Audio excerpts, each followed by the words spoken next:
fahamarinana manandratra ny firenena. Dia ao aminareo hatrany eny riavana ny fahasoavana mampiadanana avy amin'Andriamanitra ray sy Jesosy Kristy Tompo ary ny firaisana amin'ny fanahy masina. Amen. Hivavaka isika. Ry Tompo Andriamanitra rainay tsara indrindra midera sy mankalazanao izahay no ny amin'ny tombonandro pahavelomana ka dia mbola nahatratra indray ty alahady 9 Janoary 2024 ity. Dia matoky izay ry Tompo fa ny fanahinao masina no iasa manan-kery eto nendry ny lelany mpanomponao ary dia tsisy hovoambara afa-tsy ny afatrao ry Tompo koa dia mitenena Jehova o fa vonaiaino izahay no ny amin'ny Jesosy Kristy Tomponay. Amen. Ry havana hanoy ny resaka momba ny vavaka ihany isika. Tamin'ny alahady lasa teo dia nijery ny vavaka nataon'ny Elezera ilay mpanompony Abrahama ny rany tany Mesopotamia hitady vady ho an'ny saka zanany isika. Ary tena naomby tokoa ry havana ny hiraka satria Elezera dia nambarantsika fa nandray ampahany lehibe tamin'ny finoana tao amin'ny Abrahama tompony. Anika vantany vao tonga tany Mesopotamia izy ka nivavaka tamin'Andriamanitra ray dia niseho avy hatrany ny famantarana izay nangatany tamin'Andriamanitra ihany na dia voalaza aza fa tsy mbola nifarana akory nivavaka zany hoe niresaka nataon'ny Elezera tamin'Andriamanitra. Mahafinaritra aoka zany ry havana ny toy ny tantara ary dia hoy moa ny voasoratra eto amin'ny satria amin'ny bokin'ny Genesisy 4:20 no ahitantsika izany tantara izany ka io indrindra ny voasoratra eo amin'ny andininy 2:20. Ary raha lehilahy nandinika azy tsara sady nangina any Rebeka zany io rehefa hitany Rebeka nandinika azy tsara sady nangina mba hafantarany na efa nambin'i Jehova naleny na tsia. Eny ry havana nahitany Rebeka tokoa lay mpanompony Abrahama dia Rebeka moa zay tovavy tsara tarehy sy Virginy ary nilaza izy Rebeka zany fa zafikely Naora moa zay tsy iza fa rahalan'ny Abrahama ihany. Ary raha niara-dalana sy antrano tany amin'ny Rebeka sy ny ankonany Elizera dia indray ny voasoratra eo amin'ny andininy 9:20. Amin'ny anaran'ny Tompo hatrano makitsika ny teny dia niondrika raha lehilahy ka niankohoka teo anatrehan'i Jehova. Niondrika ka niankohoka teo anatrehan'i Jehova. Hitantsika fa vavaka fisaorana indray zany no ny pololotra teo amin'ny molotry Eliezer. Dia mitoy moa zany eo amin'ny andininy 7:20 zay vaky toy izao hatrany amin'ny anaran'ny Tompo. Niondrika zany izy ka nanao hoe isaorana nie Jehova Andriamanitra Abrahama tompoko izay tsy nanaisotra ny famindram-pony sy ny fahamarinany tamin'ny tompoko. Hatreo ihany aloha ry havana. Hitantsika zany fa dia vavaka fisaorana indray isika no ny pololotra teo amin'ny molony. Eny nahazo valim-bavaka aingana dia aingana tahaka izany ity mpanompony Abrahama ity dia tsy nanadino ny saotra an'Andriamanitra ary tsy nangatakandro tsy niandro hoe rehefa tonga soamantsara any antranon'ny Rebeka sy ny ankonany vao hisaotra an'Andriamanitra. Tsia matetika mantsy isika olombelona eny isika kristianina aza dia mahalala misy tsy mahalala misaotra an'Andriamanitra avy hatrany tahaka ty ataon'ny Elizera eto ity. Tena mahery mangataka tokoa isika mitalao eny mety miaritory manao alim-bavaka aza rehefa misy zavatra manery antsika ka tsy tsika hoentina eo anatrehan'Andriamanitra tompontsika fa rehefa mivaly soamantsara ny vavaka dia tsy mba tahaka ny zotom-po sy ny hafanampo nentina nangataka no fahakingantsika matetika misaotra an'Andriamanitra. Misy amintsika azy azo ny fakapana mieritreritra fa ny soa mampiadana ka dia siono eo no misaotra an'Andriamanitra dia ary zany ara dia tsy mampaninona antsika akory. Ary ohatra zao misy tanora sasany ihany koa tena nivavaka tokoa raha hiatrika fanadinana kanefa rehefa afa-panadinana soamantsara dia ny hanala azy zay moa zany fiteny ray am'izao ankehitriny zao ary fitenin'ny zatovy izy io ny tanora matety miaraka amin'ny namany zany ny mahamaika hoe hanala azy ary ny andeha hiala voly ny tena masaka ho anti-saina satria efa vizana nianatra mafy loatra hono anika lasa ambikambony fisaorana an'Andriamanitra ary ho an'ny sasany moa hoe satria afa-panadinana soamantsara dia ny aninona andeha any amin'ny boîte de nuit ohatra ny mahadodina misy koa azy ray aman-dreny rehefa nangataka taranaka faramandimy tamin'Andriamanitra ka nahazo zaza soamantsara dia ny hanasa namana iarana mifaly sy ary tiany mampalahelo misotrosotro toka zany no mahamaika fa ity mpanompon'Andriamanitra ity kosa riavana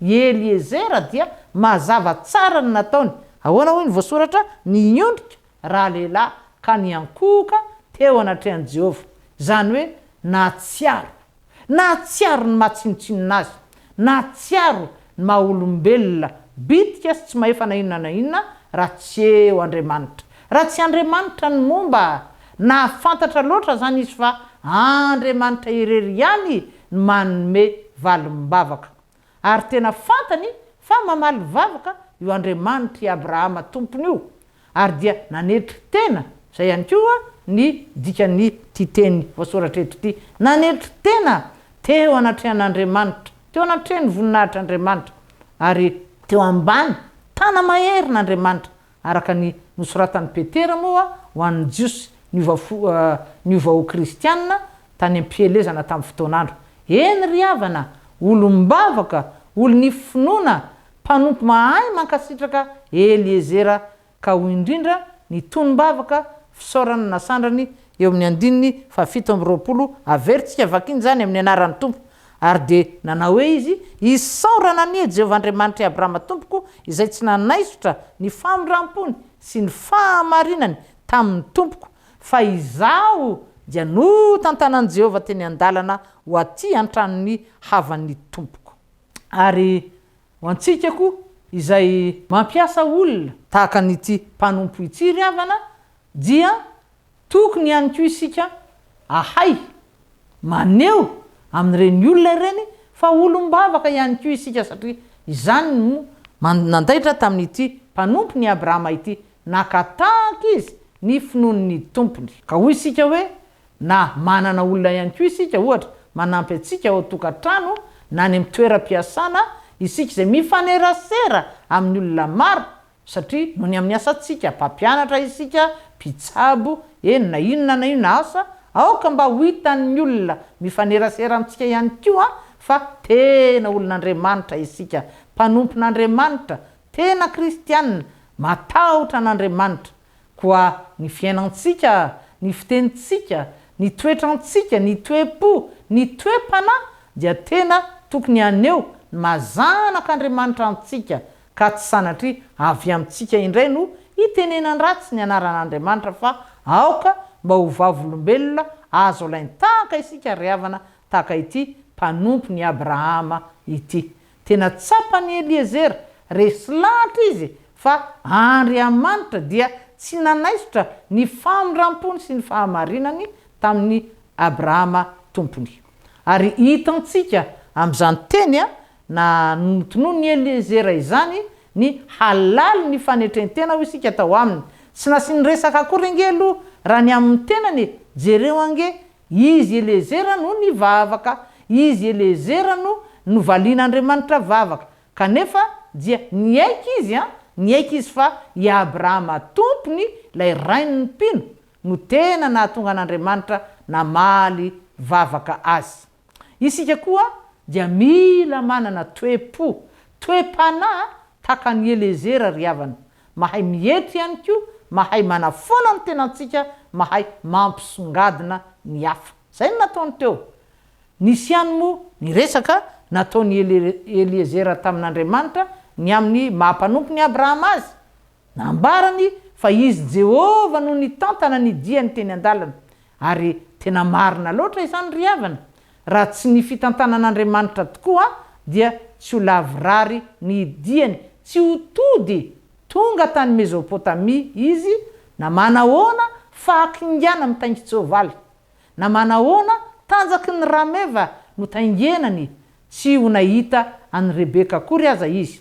Ary rehefa tonga soamantsara tao an-trano ny fianakaviany Rebeka izy ka ny tantara ny antondiany dia tsy adino ny ry havana nanambarany fitsofandrano nataony Abrahama azy.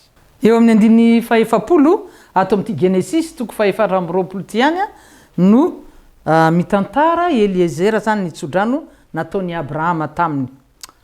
Ary hoy izy tamiko, i Abrahama zany io, Jehova izay andehanako io anatreny dia aniraka ilay anjely ny hombanao, homban'ny Eliezera, sy hanambona ny alenao ary hanao akavado an'ny zanako avy amin'ny havako sy amin'ny tranony kaky. Teo ampitantarana ny diany dia naveriny Eliezera ihany koa ny vavaka fangatana nataony tamin'ny Jehovahandriamanitra sy ny fahatanterahany zany, ary dia manomboka eo amin'ny andininy faharoa amby efapolo hatramin'ny andininy fahasivy amby efapolo moa no ahitantsika an'izany. Ary tena mahafinaritra ihany koa ry havana ny valiteny nataony Labana zay anadany Rebeka mosy Betuela rainy, ary eo amin'ny andininy fahadimampolo no ahitantsika an'izany mivako toy izao zany amin'ny anarany tompo. Dia namaly Labana sy Betuela ka nanao hoe avy tamin'i Jehova no nisehoany zany zavatra izany ka tsy mahazo milaza teny aminao izahay na ratsy na soa. Mahafinaritra loatra ry havana ny mamaky ity tantara satria tena hita tokoa ny zanak'Andriamanitra ny rotonta. Dia ninona moa zany ny fianakaviany Rebeka zany sy Eliezera izay azo ambara hoe solitenany fianakaviany Abrahama. Ary hita fa tena samy olon'Andriamanitra miresaka amin'ny firalahiana sy ao anaty filaminana tanteraka samy matoky any Jehovahandriamanitra ny rotonta, ary tsy mba nisy aya tsy havanana hoy ny fitenitsika, tsy nisy zany nampifanolana ny rotonta sanatry nahitana fampifilafilana avy tamin'ny fianakavian-drazany zavavy fa tena resaka ny fanaovan'ny andaniny sy ny ankilany tamin'ny fototsotra sy feno fankatoavana ary fahatokinan'Andriamanitra izay nanorona ny fanambadiana. Ary ny teny nataony Labana sy Betuela dia tenin'olon-kendry maneo fa mazava, rehefa izay tokoa mazava ny sitrapon'Andriamanitra dia tsy misy teny hafa tokony hivoaka amin'ny vavantsika zanak'olombelona intsony. Tsy hazo milaza teny aminao izahay na ratsy na soa. Zany hoe ny fanaovana ny sitrapon'Andriamanitra ireriany zany ihany tokoa no hany mahasoa ny fiainantsika, ny mahatsara ny hoavintsika. Ary rehefa nandreny valiteny nataon'izy mianaka moa Eliezera dia eo amin'ny andininy faharoa amby dimampolo zao ny voasoratra. Ary rehefa nandreny tendry zareo ilay mpanompon'ny Abrahama dia inona indray no nataony? Niankoka tamin'ny tany teo anatreny Jehova izy. Niankoka tamin'ny tany teo anatreny Jehova. Eliezera very havana, mpanompo tsy mitsahatra miankoka eo anatreny tompo, tsara sady mafiorina ny fifandraisany tamin'Andriamanitra. Ary tena mamela fianarana ho an'ny olona izay tsy manana fifandraisana matotra amin'Andriamanitra ity mpanompon'ny Abrahama ity. Ary taorian'ny dinika moa ny fanaovan'ny rotonta dia mbola naniry hitazonan'i Rebeka nandritra ny 10 andro ny fianakaviany, saingy hoy ny navalin'ny Eliezera indray eo amin'ny andininy fahaenina amby dimampolo. Fa hoy raha lehilahy taminy Eliezera zany namaly ny fianakaviany, aza samponanareo aho fa Jehova efa nanambona ny alehako, alefaso aho mba hankany amin'ny tompoko. Teny maneo fa efa tsindriny taona tokoa hitondra ny vaovao mahafaly any amin'ny Abrahama tompony ity mpanompo ity. Fa io teny io koa ry havana dia toy milaza fa ny sitrapon'i Jehovahandriamanitra ane.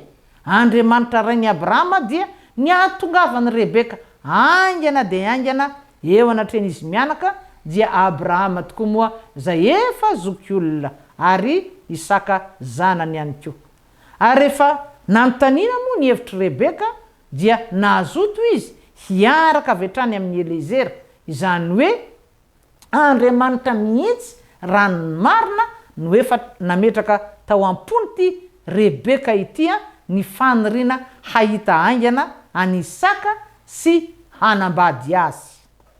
Ary dia nanaiky anaraka ny Elezera avy hatrany rehefa nahazo ny tsodrano fianakaviany i Rebeka. Raha ny fizotro ny tantara riavana, raha ny fizotro ny tantara no arahina, dia mampahatsiaro irony inona hoe ianao sanganasan'olona manana fanomezam-pahasoavana sy fakingana mamorona irony, saingy tsy tantara noforonina no hitantsika eto, tantara marina, tantara pitiavana izay tena mahavariana loatra ary mendrika ho alain-tahaka. Rehefa Andriamanitra tokoa no avelantsika handray an-tanana ny zavatra rehetra, avelantsika hiditra ny tsehatra, hiasa amin'ny alalan'ny vavaka, ny resaka ifanaovantsika aminy, dia toy ny mandeha ho azy ny zavatra rehetra. Nahazo fahafampo Eliezera zay nahatsiaro miasa robidy ny fitantanan'Andriamanitra ny diany, faly sy afa-po satria totosa antsakany sy andavany ny iraka nampanaovina azy, iraka zay niteraka ihany koa fahasambarana ho an'ny ankonana ny asany. Eny ry havana, tsy latsa-danja noho ny fifalian'ny Elezera ihany koa ny fahasambarany Isaka sy Abrahama rainy, raha nahazo an'ity tovavy tsara tare sy madio fitondrantena. Isaka zany ho vady andefimandry ary Abrahama ho vinantovavy, ary jiosy piray tany razana tamin'izy mianaka ihany. Ary voalaza moa eo amin'ny 9 mamarana ity toko fa 4 ity fa rehefa nampakatra any Rebeka ho vadiny Isaka dia niolona ny alahelo ny any Sara, satria Sara reny moa efa maty tamin'izany fotoana izany. Manambara izany ry havana fa tena safinoniky ny fahasambarana tanteraka Isaka. Ry havana, raha hitantsika ny hafalian'ny Elezera ny fahasambarany Isaka sy Rebeka, dia azo inona marimarina fa nahafaly ihany koa an Jehovahandriamanitra rainy Abrahama ny zavany seho, satria hitan'Andriamanitra fa nandeha tamin'ny fahamarinana sy ny fankatoavana azy i Abrahama sy ny ankonana ary ihany koa ny mpanompo ny rahiny. Eny ry havana, tena mahafaly an'Andriamanitra mahita tokantrano ary tsy eto Madagasikara ihany fa maneran-tany, tokantrano miorina araka ny namoronan'Andriamanitra ny fanambadiana. Ny mampalahelo moa dia mitombo isa ny fanambadiana zay tsy miorina intsony araka ny sitrapon'Andriamanitra, hany ataon'ny Satana sy ny vorongony lasibatra mora foana. Maro reo tokantrano zay tsy mba nahazo akory ny tsodranon'Andriamanitra, maro reo tokantrano tsy miambina ary dia lasa toeram-pifandirana, toerana fifandrafina, zany sisa no iafarany ny tokantrano maro. Ao reo raim-pianakaviana, eny mety ho renim-pianakaviana ihany koa, lasa maninona nafatotry ny filokana, ny fimamona, ny fijangajangana sy ny sisa. Inona ho ianao no antony? Satria tsy miorina eo ambon'ilay vatolampy dia Jesosy Kristy izay mizara fiainana be dehibe maimaimpona manomboka eto an-tany ka hatrany an-danitra. Ary tena vomafy ny olona tsy mba misitraka ry havana izany fiainan-danitra izany, manomboka eto amin'ity tany ity. Eny tokoa mety manana ny zavatra rehetra, fa rehefa tsy manana ny fiainana mandrakizay eo amin'ny Kristy dia eny eto an-tany dia olona mahantra indrindra, fa diranovana, satria ny fiainana an-tany nge dia mandalo ihany voafetra, ary ny zavatra rehetra eto amin'ity tany fandalovana ty dia ho rava, hikoro. Eny, ny lanitra sy ny tany aza nge ho leviny araka nanambarany Jesosy Kristy azy ao amin'ny filazantsarany Matteo ao. Andriamanitra irery ihany, Jesosy Kristy zanak'Andriamanitra irery ihany no tsy mety maty fa velona mandrakizay.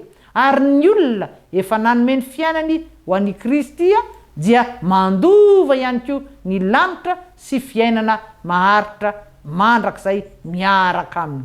Ary ny tokantrano zay miara-miaina amin'ny Kristy na dia mety mandaly fotoan-tsarotra aza dia azo antoka fa lavitry ny gidragidra, lavitry ny kirontana ary afaka miaina ao anaty fiadanana.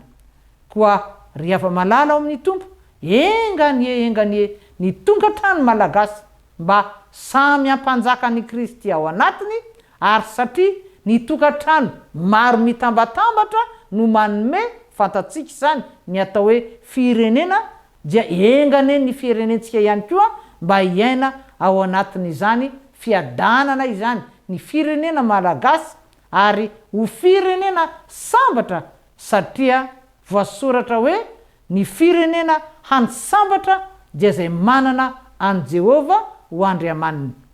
Dia atolotsika ry ava-malala ao amin'ny tompo ho an'Andriamanitra irery ny dera sy ny laza ary ny voninahitra zay fa azy hatramin'ny taloha ka ho mandrakizay, fa ho amintsika rehetra kosa ny fahasoavan'Andriamanitra mihoatra noho ny fahalalana rehetra. Amen. Ivavaka isika ry havana, ry Tompo Andriamanitra eo misaotranao indrindra noho ny amin'ny teninao. Ny fanirianay dia mba ho tany lonaka haniriany ny teninao hatrany ny fonay, ary dia atolotray anao ny voninahitra ray zanaka fanahy masina amin'ny anaran'i Jesosy Kristy Tompo. Amen. Dia tapitra indray ny fandarantsika ry havana, koa dia mieriny indray raha sitrapon'Andriamanitra. Veloma indrindra tompoko. Fahamarinana manandratra ny firenena.